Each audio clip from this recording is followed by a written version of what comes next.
convince me otherwise, but 11-a-side is dead. Unless you're playing in the leagues, professionally, semi-pro, to a good standard, never touch 11-a-side football, bro. 6-a-side, 7-a-side football, or even 8-a-side is where it's at. Small-sided games, bro. Touch the ball ample amounts of times in that space of that 1 hour, bro. You're getting like 50, 60 touches of the ball. 11-a-side, you're hooking around the corner once every 10 minutes, man. You know, I mostly agree with him. When it comes to the experience of actually playing the game, small-sided clears 11v11.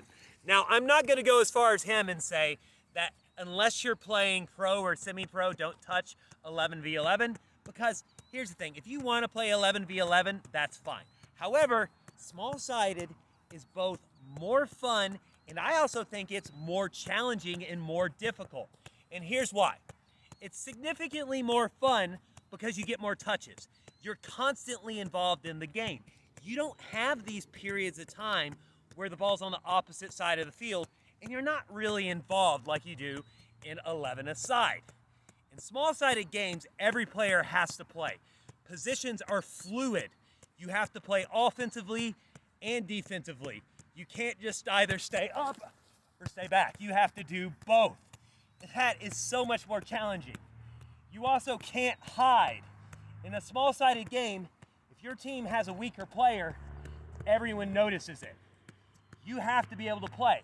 In 11-a-side, we all know this. We've had that weak player who is a liability. We just hide them, usually on one of the wings, and we just hope that he doesn't bring the team down.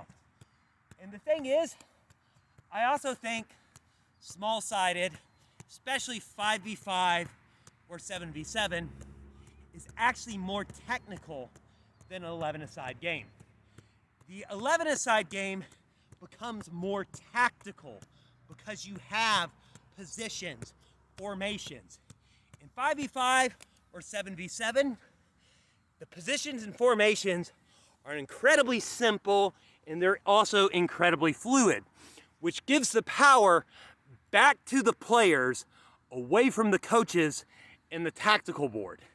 Fact is this, yes, the pinnacle of the game is still played 11v11, but that's not because that is the superior way to play soccer.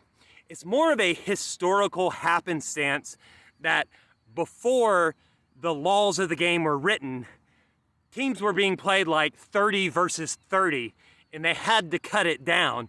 And since they were playing with like 30 versus 30, cutting it down to 11 was already pretty extreme. So going lower than that is even more extreme.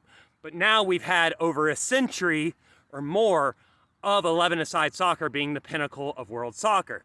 So going down to 7v7 or 5v5, just people don't, they think it's different. And most people, they stick their nose up at things they don't understand and think is different. Now, I said it's more technical and it's more challenging. This is 100% the case if the players are controlled for being the same level. Yes, there is a professional level for 7v7 and 5v5 leagues, and it is a lower standard than like the Premier League or La Liga or anything like this. But that's only because those leagues have more money to pay the best players.